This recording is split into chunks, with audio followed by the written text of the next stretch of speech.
one of the conversations we've been having a lot lately is about the direction of the Republican Party. Post-Trump, they're completely lost. They don't know what to do. Go look at their weak, pathetic attempt to fight back against Biden's $1.9 trillion COVID relief bill.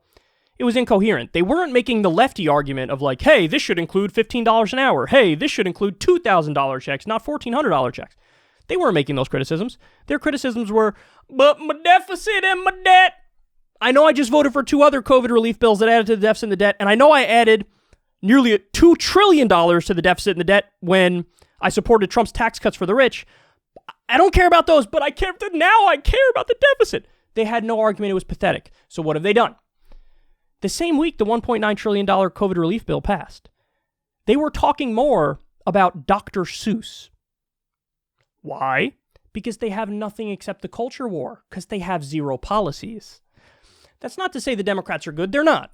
They're a hollowed out shell of themselves from the New Deal era. They're 80% Ronald Reagan, 20% FDR, and then they want to act like they're heroes and act like they're fully FDR. Nonsense.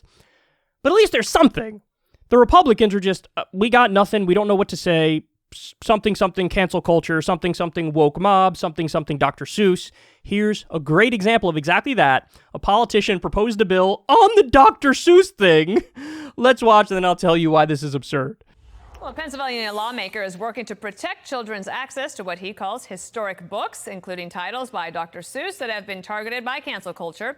He's introducing the Grinch Act to cut off government funding for agencies that censor books. He says, as we have seen time and time again, the woke horde will target just about anyone, even Dr. Seuss. We must not allow the left to wage further attacks on students' First Amendment rights. Congressman John Joyce joins us now. What kind of reaction have you had to this bill being introduced? Dana, good morning. The reaction has been so positive.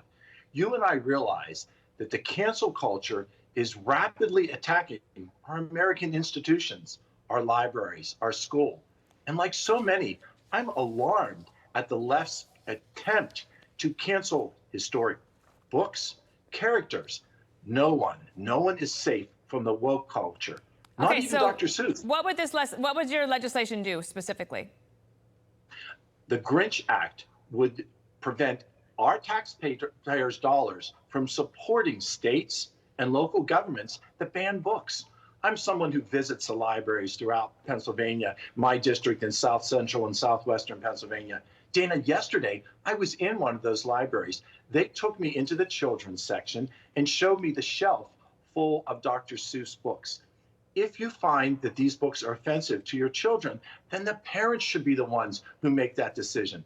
Government should not be making that, and federal dollars should not support anyone who bans books. Our First Amendment rights, those of our adults and our children, must be defended.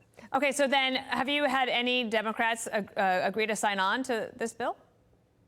I think this is a bill that should be able to reach across the aisle. We have to understand that we cannot turn back and ban great historic people, great historic images that are part of our childhood. As a child, my father read to me from Dr. Seuss. I read Dr. Seuss to my children, and now I read it to my granddaughter. There are important lessons in these books, but the parents are the ones who should be guiding the children, not government. We don't need to be woke. That man, I think, is a robot. I think he's a robot. I'm not sure he's human. He is the worst public speaker I've ever seen, and I don't even think it's close. I think that he actually wrote down his response, and he was reading on air his response from like a Microsoft Word document that was right in front of him, and he just sounded so uncomfortable and so fake, and like I rehearsed this for an hour and a half last night before the segment. Do you guys think I'm weird? I really hope that you don't think I'm weird, even though I'm really weird. Okay, worst public speaker of all time. But putting that aside, here's why this is beyond silly. His solution to the whole Dr. Seuss thing is this bill. He says this bill makes it so no tax money goes to places that ban books. This wouldn't impact the Dr. Seuss thing even a little bit. The Dr. Seuss thing was Dr. Seuss Enterprises deciding on their own that there were a handful of Dr. Seuss books. I forget how many, 3 or 4, something like that. Meanwhile, there's over 40 Dr. Seuss books total, but they decided, hey, 3 or 4 of these, there's parts in here that are uncomfortable and insensitive and from a previous generation. So we're going to voluntarily remove these books, or maybe ultimately they'll just tweak some passages or something. But yeah, some of the books, some of them describe or show black people as like monkeys or gorillas. Doesn't strike me as crazy to say, hey, maybe we could update this or whatever. And again, the government's not making that decision. Democratic politicians aren't making that decision. The woke mob isn't making that decision. Dr. Seuss Enterprises made that decision on their own. On their own. Now, you guys tell me you believe in the free market. Well, this is the free market doing free market things. It's a company deciding to go in a direction that they want to go in. And again, they're not banning all Dr. Seuss books. They're not removing all 40 plus books. It's just 3 or 4. And my guess is they'll just change some passages and re-release them. This piece of legislation doesn't impact that at all. So he's saying, oh, no tax money to places that ban books. So stop and think about the logic of that. So if some public library or something somewhere decides, hey, we're going to remove this book for whatever reason, he says, okay, great. Now I want to defund all of your books and take away all of the tax dollars that go to you. So since you may have removed one book, I will now in response remove all of the books by totally defunding you and making sure you get no tax dollars. So in a way, isn't he even more pro-cancel culture? That's what it seems like to me. Some people say, I want to remove some books, which by the way, I don't agree. I don't think you should remove books, to be clear. But he says, okay, I see you removing some books and I raise you, I'm now going to remove all of your books and pretend like I'm somehow anti-cancel culture. You're the bigger advocate of cancel culture. You want to defund libraries. So I think that's absurd. Listen, but they're talking about this because they have nothing else. This guy has nothing to say about the $15 minimum wage. He's against it. He has nothing to say about the PRO Act. He's against it. He has nothing to say about the recurring stimulus checks. He's against it. He has nothing to say about expanding healthcare during a pandemic. He's against even the ACA expansion. Never mind a public option. Never mind Medicare for all, which is the real answer. They have nothing on policy at all, period. So they're leaning heavily on the culture. Oh my God, Mr. Potato Head is now Potato Head, Dr. Seuss, and they're banning Dr. Seuss, and what about this thing and this thing? And by the way, hilarious, we just got the story the other day, Republicans are canceling Lil Nas X because he released a shoe that's like a devil shoe, a Satan shoe, and so they're canceling him.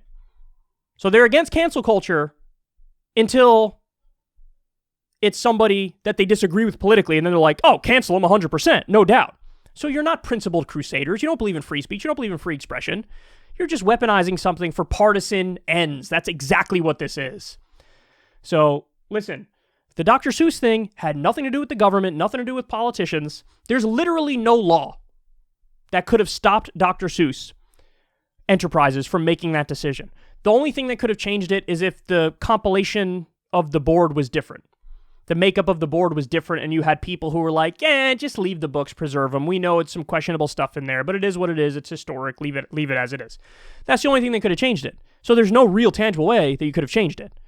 So to make this a big cancel culture thing when the woke mob had nothing to say, Democratic politicians had nothing to say, it just shows you have nothing. You're scraping the bottom of the barrel. And you're trying to pretend like all the Democrats are like, foaming at the mouth to ban all Dr. Seuss books. Nonsense. None of it is true. None of it is true. And again, they support cancel culture. Don't talk to me about cancel culture unless you're going to advocate for the freedom of Edward Snowden and the freedom of Julian Assange. The top canceled people in the country. And a lot of these Republicans were against the pardoning or commuting of Chelsea Manning's sentence. So they're pro-cancel culture. They're so pro-cancel culture, they support the laws that are in many states and many localities and cities and whatnot that basically ban criticism of Israel and cut off all government funds if you criticize Israel and sign on to BDS. They love cancel culture. They just want it directed in the direction they want it directed in.